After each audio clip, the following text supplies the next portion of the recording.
மக்களே, நாணயத்துக்கு வந்து பாத்தீங்கன்னா ரெண்டு பக்கம் இருக்கு. ஆனா இப்பெல்லாம் சில பேர் வந்து ஒரு பக்கத்தை தான் காமிச்சு கொண்டு பேசிக் கொண்டிருக்காங்க.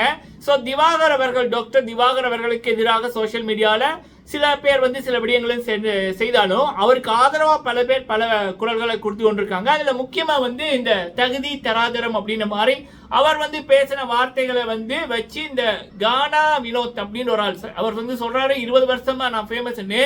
அவரை யாருன்னு 90ல பிறந்தவங்களுக்கும் தெரியாது, 80ல பிறந்தவங்களுக்கும் தெரியாது, 2002K இவங்களுக்கே தெரியாட்டா இந்த நபருக்கு இந்த 2Kல பிறந்தவங்களுக்கு 2010ல பிறந்தவங்களுக்கு இந்த ஆள் யாருன்னே தெரியாது. திவாகருக்கு பக்கத்துல நின்னபடியா, திவாகர் அவரோட முகத்துக்கு பக்கத்துல இந்த ஆளோட முகம் வந்தபடியா இந்த ஆள் யார் அப்படின்றதான் அதுக்கப்புறம் தேடி பார்க்க ஆரம்பிச்சாங்க. இதுதான் இவரோட ஹிஸ்டரி.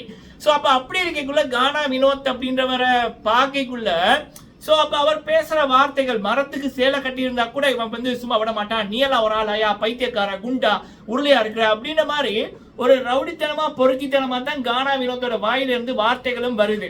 அதே நேரத்தில் அவருடைய செய்கைகள், பழக்க வழக்கங்களை பார்க்கக்குள்ள பொம்பளைகளை கட்டிப்பிடிக்கிறாரு. கெமிய வந்து டாஸ்க்ல தமிழ்ல சொன்னாங்க, ஆங்கிலத்துல சொன்னா கூட இந்த மனுஷனுக்கு புரியாதுன்னு விட்டுருக்கலாம். ஆனா தமிழ்ல வந்து சொல்லிக்குள்ள கெமி அவர்களை கட்டிப்பிடிக்கிறான், எங்க கை வச்சான் அப்படி என்பது எல்லாருக்குமே தெரியும். அதுக்கப்புறம் அரோரா அவர்கள் செகண்ட் வீக்ல வந்து பாத் டப்புக்குள்ள எட்டி பாக்குறான்.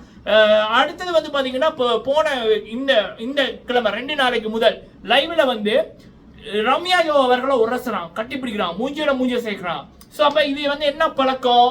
41-42 வயசு இந்த கானா வினோத்துக்கு, பிள்ளை இருக்குது, 2 பிள்ளை என்ன இருக்கு. அப்ப இது என்ன பழக்கம்? வாயில வார்த்தைகள் கேவலமா வருது. மனுஷனை மதிக்கிறாரு, பொம்பளைகளை வேற மாதிரி பாக்குறாரு, வேற மாதிரி கை வைக்கிறாரு, வேற மாதிரி பண்றாரு.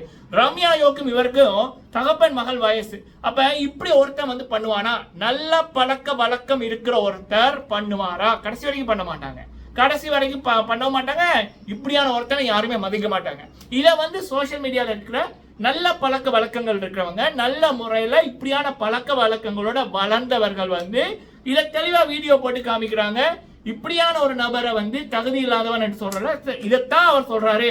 ஒரு ரவுடி மாதிரி பேசுற, பொம்பளை விடயத்துல இப்படி பண்ற, மனுஷனை மதிக்கிறா இல்ல, கருப்பா இருந்தா குள்ளமா இருந்தா நீ வந்து அவனை மதிக்கிறா இல்ல. அப்ப என்ன மைண்ட் செட்டான ஒரு ஆளா இருக்கிறாரு. இது ஒரு பக்கம் மக்கள் வெளிச்சம் போட்டு காமிக்கிறாங்க. இன்னொன்னு, இவர் பாடின பாடல்கள் வந்து பாத்தீங்கன்னா பெண்களை அசிங்கப்படுத்துற மாதிரி, அட்ட ஃபிகர் அந்த ஃபிகர் அப்படின்ற மாதிரி அந்த வரிகளையை போட்டு இந்த நபர் எழுதி பாடின பாடலை பாருங்க அப்படின்ற மாதிரி அவருடைய சிந்தனை. நம்ம செயல்கள் நல்லா இருந்தா தான் செயல்கள் நல்லா, நம்ம சிந்தனை நல்லா இருந்தா தான் செயல்கள் நல்லா இருக்கும், செயல்கள் நல்லா இருந்தா தான் வாழ்க்கை நல்லா இருக்கும். அப்ப இவர் வந்து பெண்களை பத்தி எப்படியான சிந்தனைகள் இருக்காரு என்று அவர் பாடின பாடல் வரிகளை வச்சுட்டு இப்ப அவர் பிக் பாஸ்ல அரோரா அவர் பாக்குற விதம், கெமி அவர் அன்னைக்கு கட்டி பிடிச்ச விதம், அட கடவுளே, அதை விட ரம்யா யோவை உரசு சம்பந்தமே இல்லாம உரசுறாரு. எல்லாரும் நீங்க இருக்கக்குள்ள பின்னால போய் ரம்யா யோவைய பார்த்து கொண்டு இருந்தார், குறுகுறுன்னு பார்த்து கொண்டு இருந்தார், கீழே மேலையும் பார்த்துட்டு டக்குன்னு கட்டி பிடிச்சி உரசுன்னு உரசுறான் பாருங்க ஒரு பிள்ளைக்கு அப்ப. சோ அப்ப இந்த நபரோட தராதரம் எங்க இருக்கு? பழக்க வழக்கம் எங்க இருக்கு? அப்போ நல்ல ஒரு பழக்க வழக்கம் இருந்திருந்தா இளையவர்கள் கூட இப்படி வந்து கடைசி வரைக்கும் பண்ண மாட்டாங்க.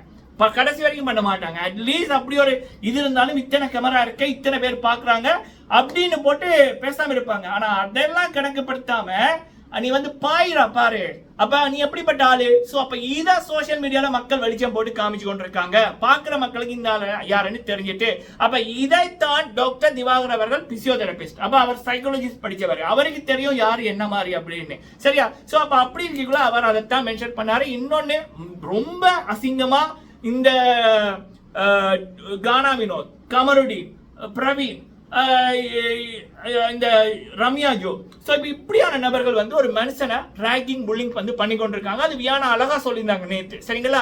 சோ அப்ப இதுதான் நடந்து கொண்டிருக்கு. அப்ப இதை வந்து விஜய் சேதுபதி அண்ணா அவர்கள் இந்த கானா வினோத்தை வச்சு செய்யணும். ஒண்ணு வந்து, நீ என்ன புல்லிங் பண்ண வந்தியா? உனக்கு வயசு என்ன? 41 வயசு, உன் பிள்ளை பாக்குது, உன்னோட பிள்ளையோட படிக்கிற பிள்ளைகள் பாக்கு, என்னடா உன்னோட அப்பா இப்படி பொறுக்கித்தனமா பண்ற அப்படின்னு கேட்கணும் அப்படின்னு ஒரு சகோதரி ஒரு வீடியோ போட்டிருந்தாங்க. அடுத்தது வந்து, அப்பா வயசு உனக்கு 41 வயசு பிள்ளை இருக்கு, பொம்பளைகள்கிட்ட என்ன இப்படி பண்ற, அப்படி என்ன உரசுற, அப்படி என்ன கட்டி பிடிக்கிற, உங்களோட குடும்பம் எல்லாம் பாக்குதுடா அப்படின்ற மாதிரி ஒரு அம்மா ஒரு வீடியோ போட்டிருந்தாங்க Facebookல. சோ இப்படி கானா வினோத்தை வச்சு செய்யற மக்கள் கூட்டம் அவரை பிடிக்காம நீ பண்ற இந்த பழக்க வழக்கங்கள் இதைத்தான் டாக்டர் திவாகர் அவர்கள் தகுதி தராதரம் அப்படின்னு சொன்னாருன்னு இவருக்கு ஆதரவா நிறைய மக்கள் வீடியோ போடுறாங்க. சரிங்களா? இதெல்லாம் சோசியல் மீடியால இருக்கவங்க பேச மாட்டாங்க. ஏன்னா கானா வினோத் காசு கொடுத்துட்டாருல்ல, திவாகர் காசு கொடுக்கல. சோ அப்ப இதுதான் சோசியல் மீடியா மக்களே. சோ மக்கள் செல்வன் விஜய் சேதுபதி அவர்கள் இந்த கானா வினோத் செய்த கேவலத்தை ஒரு குறும்படம் போட்டு வச்சு செய்யணும் என்றது மக்களோட விருப்பம். இன்னும் எனக்கு தெரிஞ்சு இந்த விடயங்கள் நடக்கல, சேதுவனா வந்துட்டாங்க அப்படின்றதான் தகவல். ஷூட்டிங் இனிமேல் தான் நடக்கும். போக போக என்ன நடக்குது அப்படின்றத நம்ம டனிஸ் வியூ, நம்மளுடைய சேனல்ஸ் டனிஸ் வியூ, டனிஸ் டாக், டனிஸ் வாய்ஸ் 3லையும் அப்டேட் தர்றோம். ஃபர்ஸ்ட் டைம் வந்திருக்கீங்கன்னா மறக்காம சப்ஸ்கிரைப் பண்ணி அந்த பெல் ஐகானை கிளிக் பண்ணி வைங்க. உங்கள் கருத்துக்களை சொல்லுங்க, வீடியோவை லைக் பண்ணுங்க மக்களே. நன்றி.